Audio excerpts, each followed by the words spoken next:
In January of 1973, under the guidance of Professor Kenneth Bruffee, Brooklyn College opened one of the country's first college peer tutor writing centers. Bruffee wrote, "Open admissions forces us to perceive the relationship between the social and political context and learning itself, indeed, even knowledge itself. Students learn individually or in groups, collaboratively, and with a foreseeable, meaningful purpose. They learn from tutors, from each other, and learn by teaching each other." In 1977, Bruffee assembled a writing tutor manual, co-written with 13 writing tutors. One of those co-authors was Nick Villamagna. My mother went to a vocational high school where she learned typing, administrative, and secretarial skills. She was a very skilled typist. She could exceed 110, possibly even hit 120 words a minute. My father had gone to Stuyvesant High School, and he was particularly good in not only English and writing, but math. And he wound up eventually finding his way into the shoe industry and became president of a fairly large nationwide shoe company, which I actually wound up working for a few years. So they were quite helpful in the sense of, especially my mother, in terms of assisting me with term papers and such while I was at Brooklyn College. And my father had very good business writing skills. So I'd like to think that, I've learned quite a bit from them. So when were you a student at Brooklyn College? Oh, about 100 years ago. No, it was 1974 till 1978. I actually graduated in January of 78. And I was at the Writing Center approximately 1976 and 1977. How did you hear about the Writing Center? Well, Brooklyn College had a core curriculum. This is a liberal arts four-year college with a core curriculum based around courses that each student must take, as well as core curriculum for each major. So Ken Bruffee's course for writing was part of the core requirements. And as an English major, I had to take him, whether I liked it or not, frankly, and wanted to take it. And essentially, English major had a core requirement both of English literature as well as writing courses, so that we graduated with a well-rounded education which could assist us in future endeavors, including law or going into education ourselves. Was there any initial training for the Writing Center? The problem with training was that there was so many types of issues that were brought to us that it was more of an training was done by observing initially. So in other words, we, as student tutors, we would go into the Writing Center and we would observe sessions that were being conducted with either other student tutors or graduate students or faculty members who were assisting the students. And they would impart their suggestions and observations to us, so that eventually we would feel comfortable as student tutors interacting with tutees and starting to try to help them and understand what the problems were that they were seeking help for.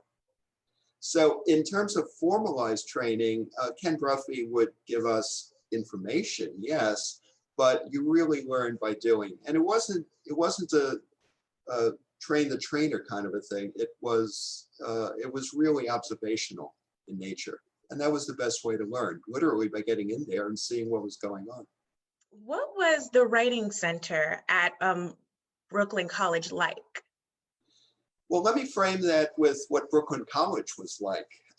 This was the 70s, and the Brooklyn College was part of the City University of New York, which was a number of colleges which had recently enacted something called open enrollment. And open enrollment meant that essentially people could go to the college. Didn't mean they graduated, but if they did the work, they could at least get their foot in the door and What happened, the result of this was that the college became very, very crowded. And, initially it was formed in the 1930s, and it was, I won't say a sleepy place, but by the 70s, we had 35,000 students between undergrad, graduate, daytime, and evening classes.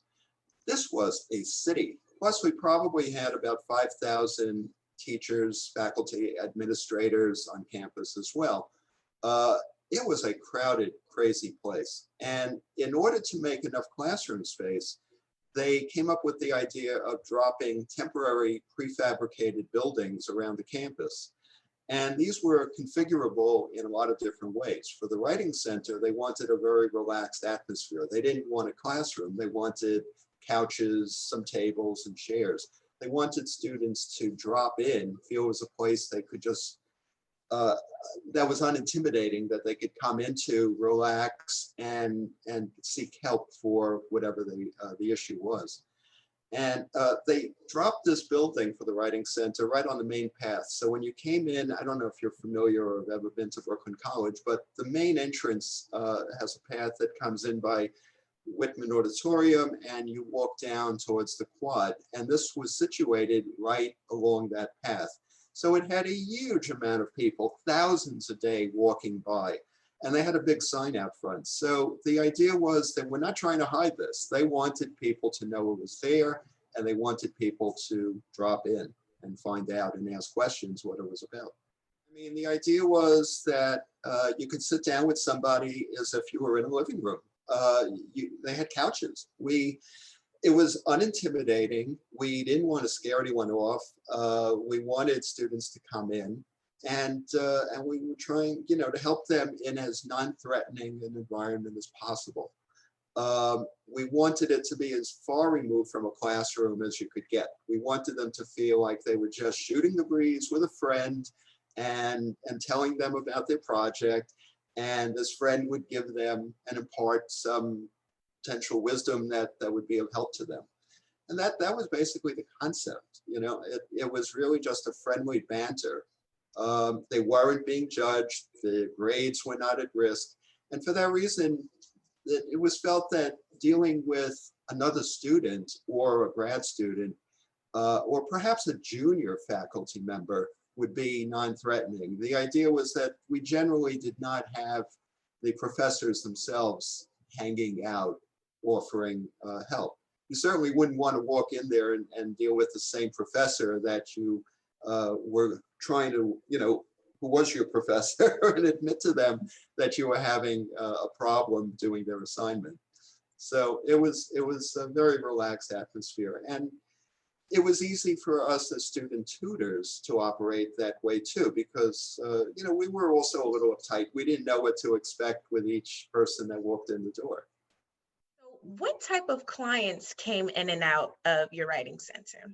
Oh, it's just, you had a lot of situations that we had to deal with. So one of the jokes, and it was very true, was that the student tutors might get more out of this, or as much out of this, as the people we were trying to help. One of the things we learned was obviously thinking on our feet, as well as having to deal with customer service skills. How may we help you? But the problem was the issues ran the gamut of somebody running in the door, with their hair on fire, screaming, "Oh my God, I got a paper due tomorrow morning and I don't know what to write." We were dealing with people who had not done the coursework. They didn't read the book. They didn't know the subject matter. They hadn't gone to the classes, and they were expecting us to hopefully write the paper for them and get them an A. Now, we were also dealing with all kinds of different scenarios where they might be working on fiction writing. It might be writing something for a newspaper on campus, journalist.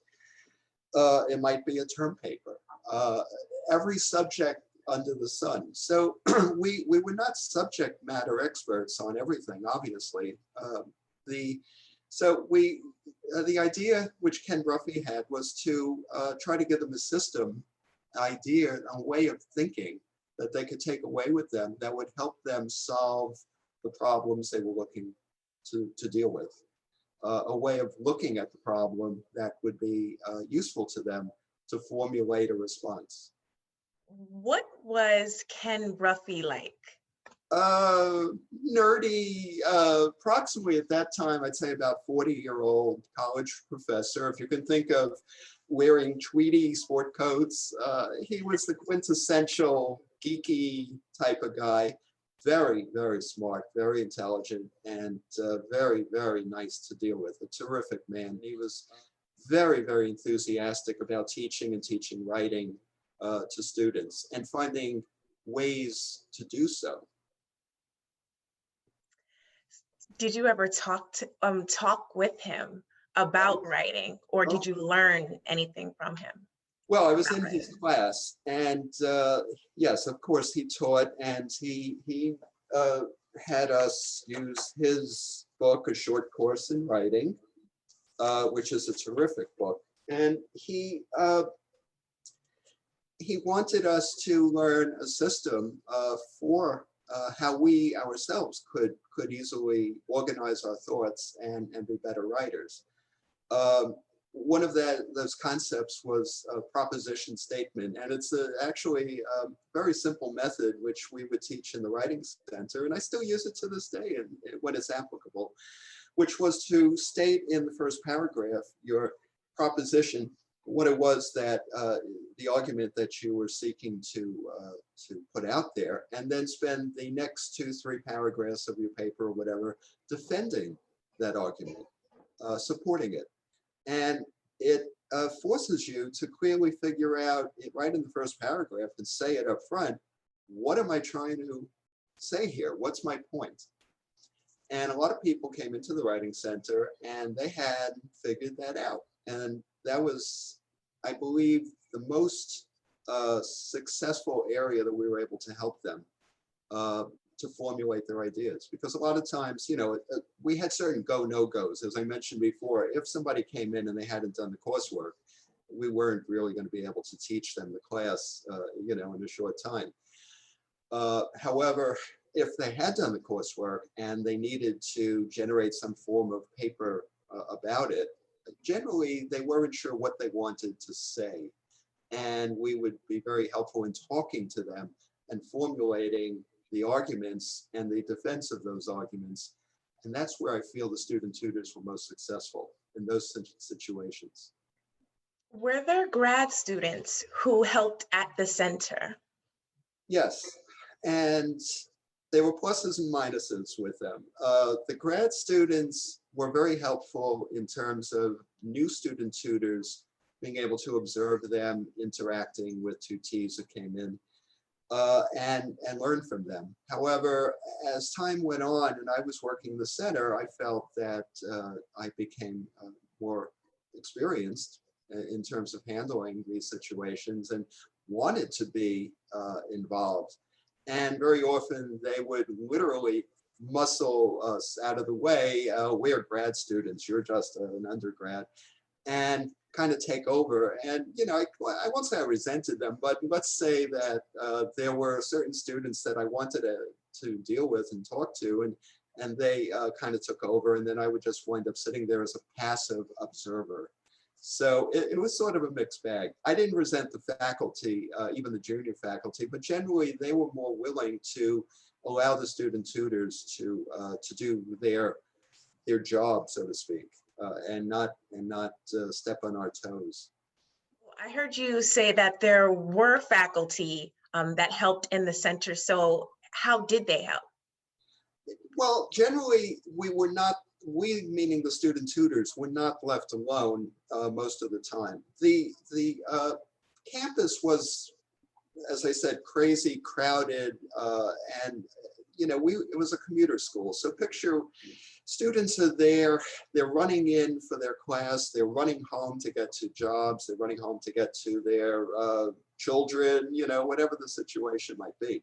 So very few people were hanging out and involved in on-campus activities unless they had a break between classes, which, because the college was so crowded, it was very often that there were scheduling problems, and you might have a class at 8 in the morning and then not another one till 1 o'clock.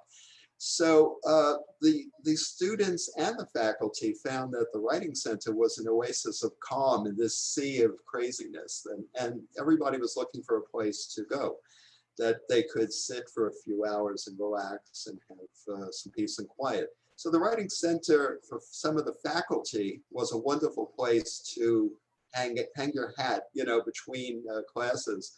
And at the same time, these faculty were available to assist if the student tutors found they were in over their heads.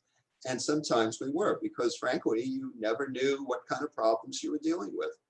Now, keep in mind, we've got the internet now, and if a student does the coursework, let's say they read some 18th century novel, and they're not sure they understand it fully, they can jump on the internet and read commentary for the next 10 days and understand it. We didn't have that back then. You would have to go to a library, locate a book, and start reading commentary. It was a lot more involved. So the issue now, I would imagine, that you're dealing with is not subject matter oriented, but more organizational and figuring out the points that the students are trying to make, because they can locate all the commentary that they need. Did undergraduate students get paid? Well, Ken was very persuasive. Ken Bruffee would give us perhaps a token credit, half credit to 1 credit per semester for working, and I use the word working in the Writing Center. I, however, was taking summer school classes, and I was able to, or they were able to compensate me on an hourly basis for 1 summer. I think it was 1977. So that money did actually come in handy towards defraying book costs and tuition at the time. So what did you try to get done in your sessions? All right, the first steps were to welcome the person in and to make them feel comfortable. And you're dealing student on student. And to first try to understand what brought them to the Writing Center and what they're trying to accomplish. And there were certain go, no-go situations. Obviously, as I mentioned earlier, if they had not read the materials, if they had not attended classes, the odds were that we probably couldn't do much to help them. And especially if they had a deadline, they needed a 20-page paper in the hand in the next morning, that might be problematical as well. We were really the people that I was able to help, and I would sit down and try to help everybody, whether it was an emergency kind of a situation or whether it was just kind of to discuss something that they needed to do and hand in, in a week or such, was to get to the root of what the issue was, and then to try to discuss it and to help them, not me, but to help them come to some realization of what they were trying to say, and then how to best frame the discussion for whatever it was they're trying to do. And again, these were all over the place. These writings were of fiction or nonfiction or technical matters. The subject matters vary tremendously. So again, we try to stay off subject matter if at all possible, and just stick to helping frame the story.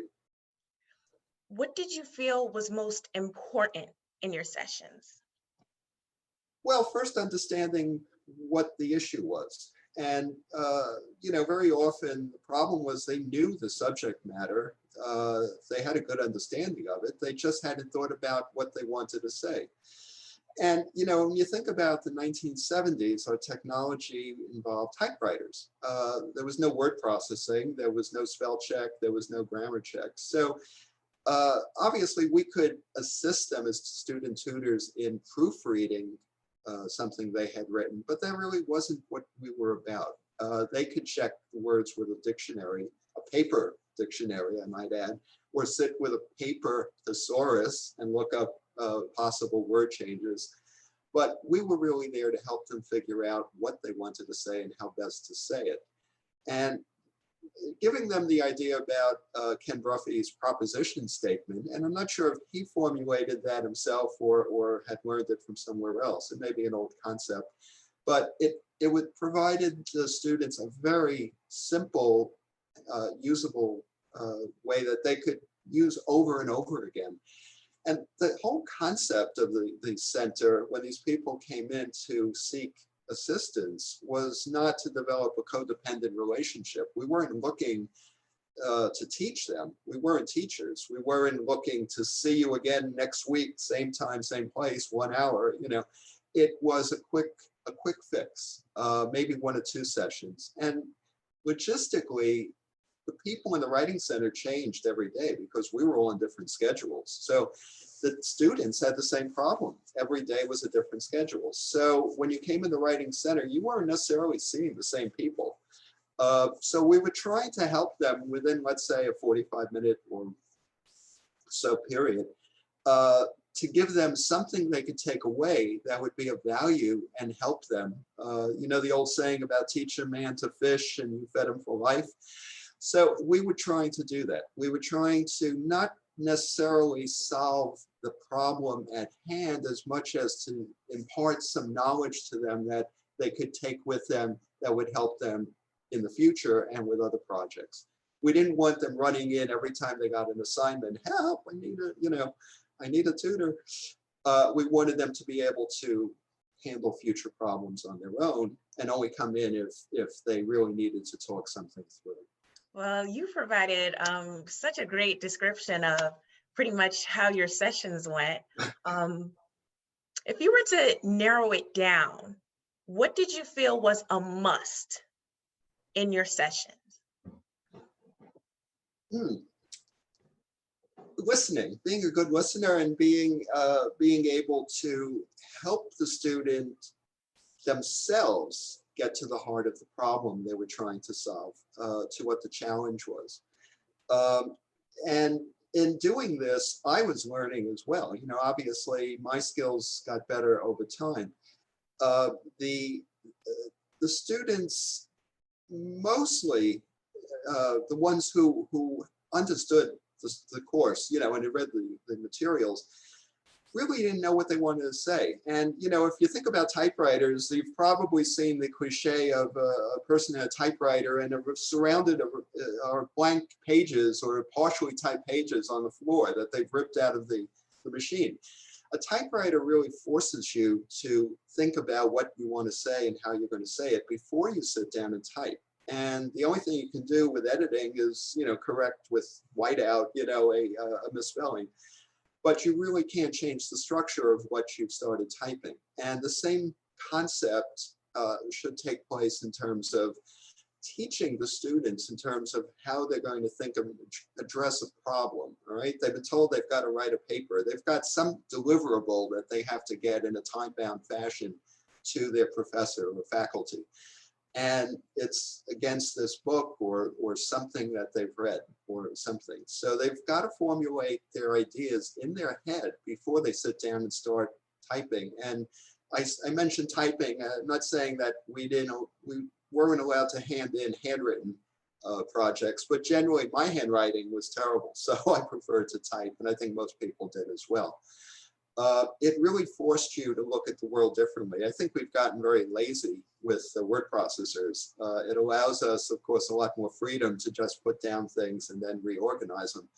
But typing really forced you to think about what it was you wanted to say and how you wanted to say it. So again, in sitting down with students, the concept was, let's get to the heart of the problem. What are you seeking to accomplish here? And how can you best accomplish it? Not me doing the work for you doing the work for you and you thinking it through.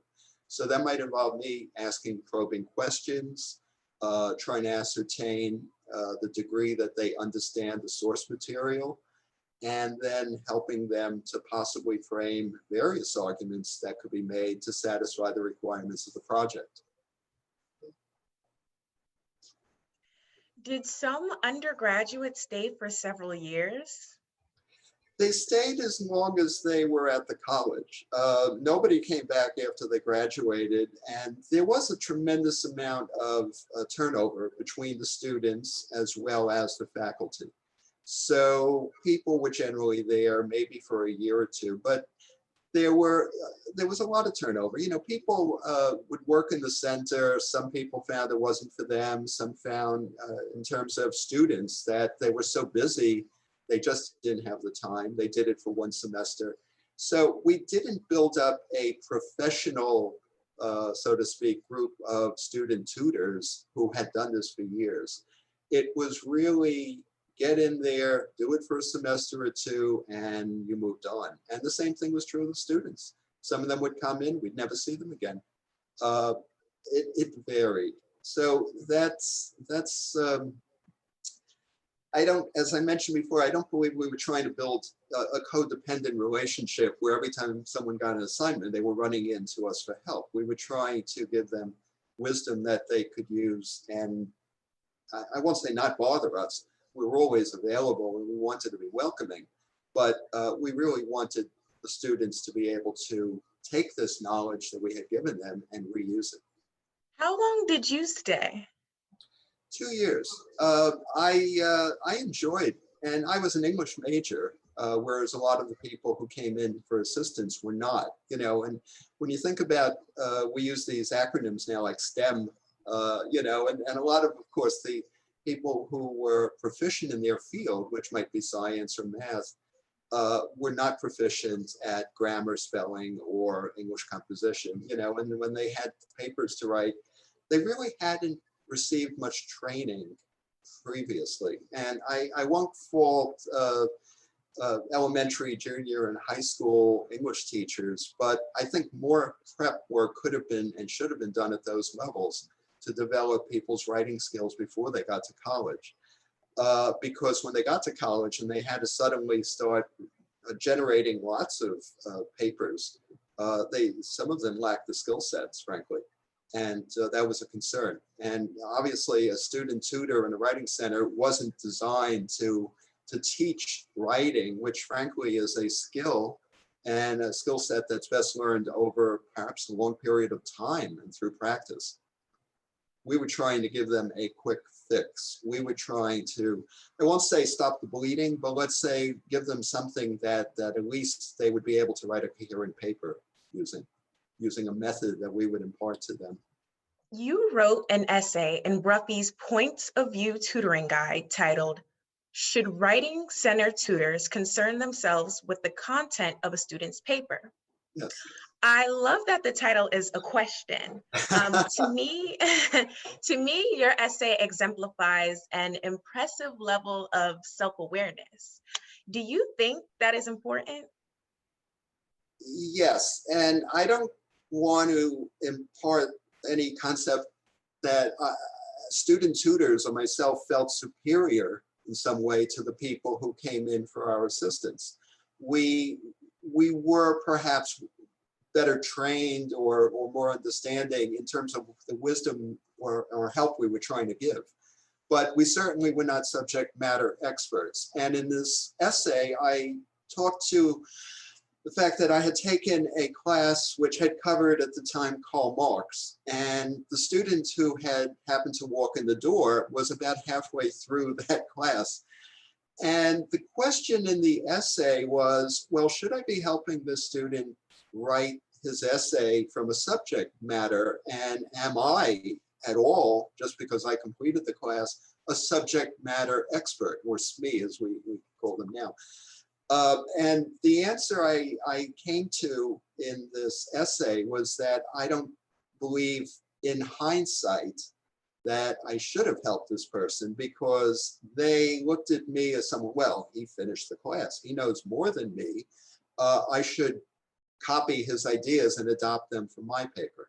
So by helping this person with the subject matter, I influenced the outcome of their opinions and paper. I'm not saying I made them into a communist or a capitalist, Yes. but the point is that I should not have influenced the content of the paper, just the organization and help them develop their own ideas, not my ideas.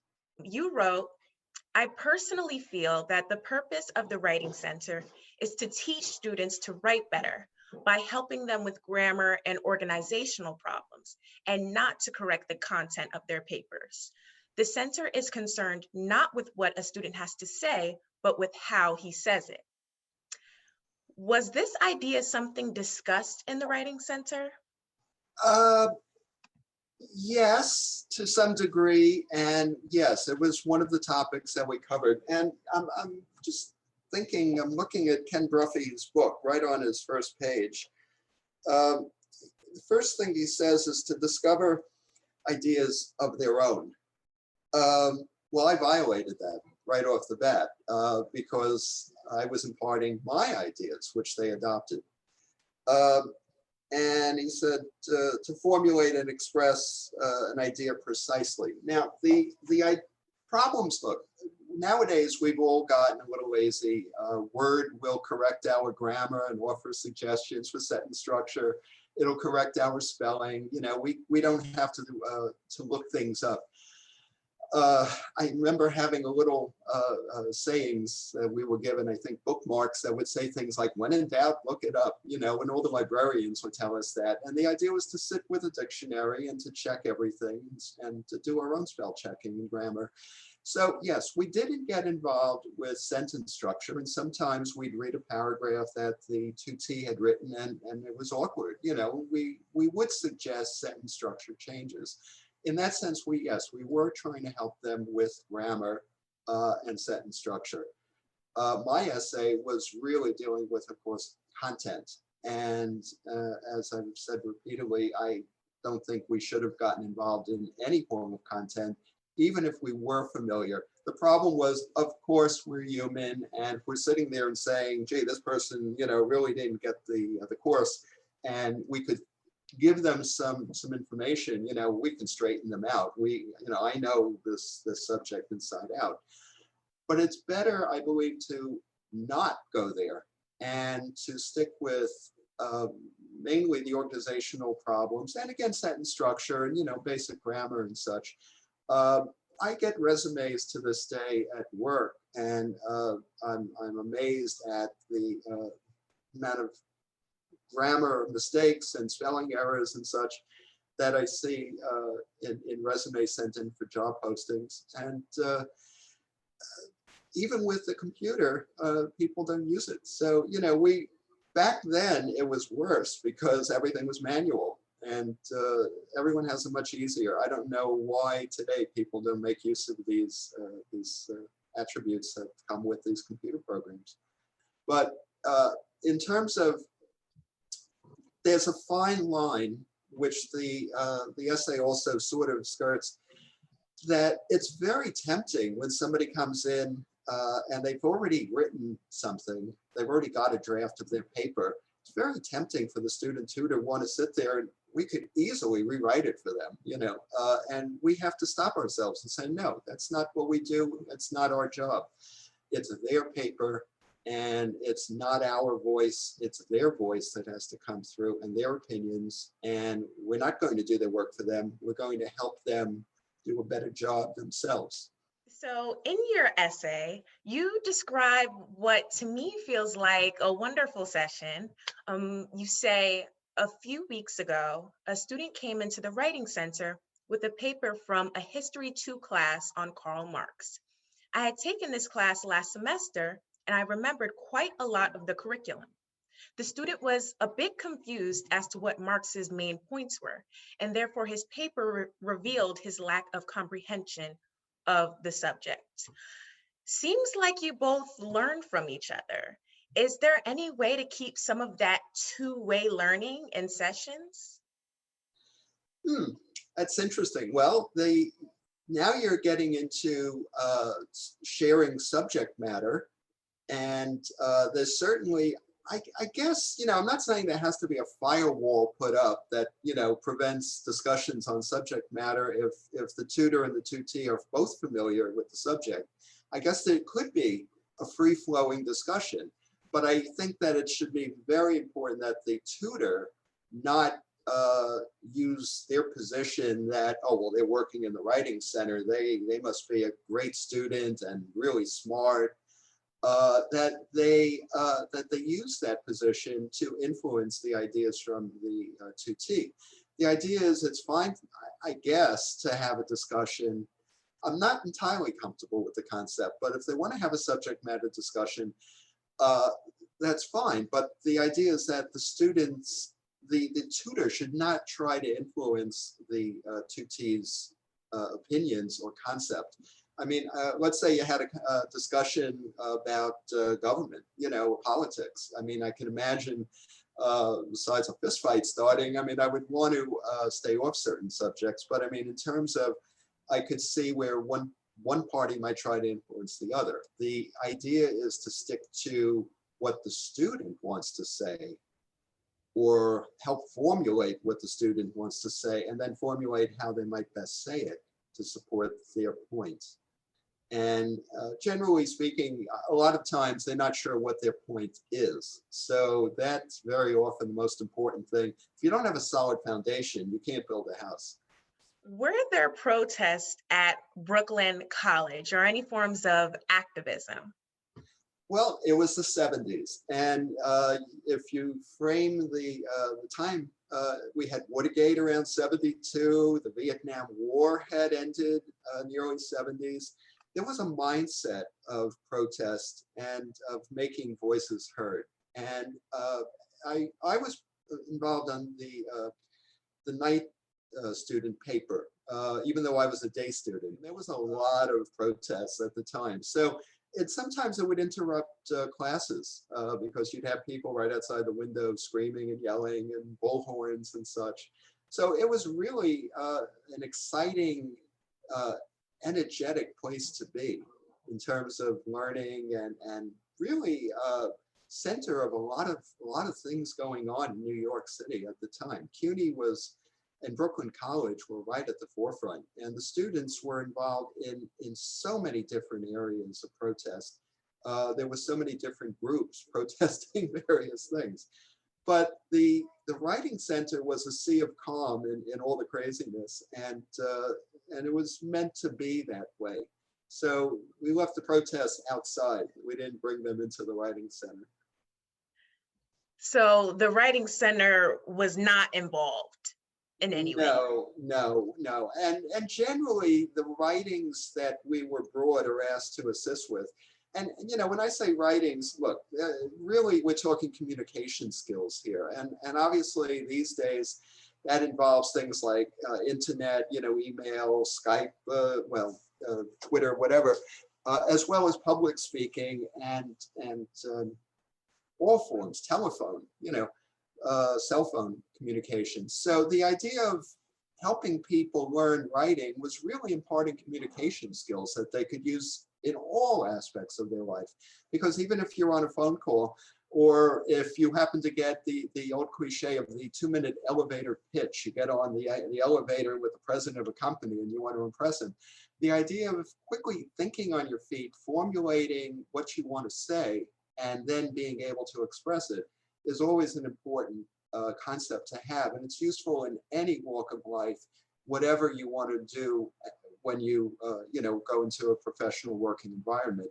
This is critical that you have these skills, and writing skills are just so important in every aspect. The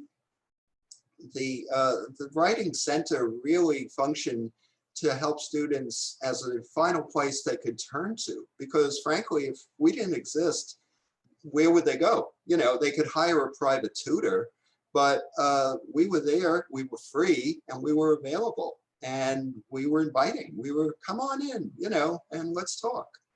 And it was non-threatening, and it was, I believe it was very helpful to a lot of students, but it also gave and imparted a lot of interesting training and experience to these student tutors as well.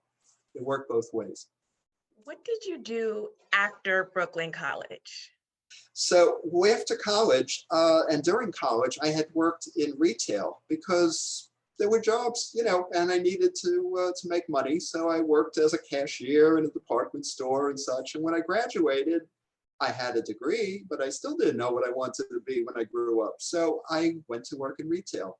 Eventually, I figured out over several years that my strengths were really my best skill sets, and those involved the writing and administrative aspects and clerical skills. And I found that I had moved over into buying, retail buying, where you write purchase orders and you go out to factories and you choose goods.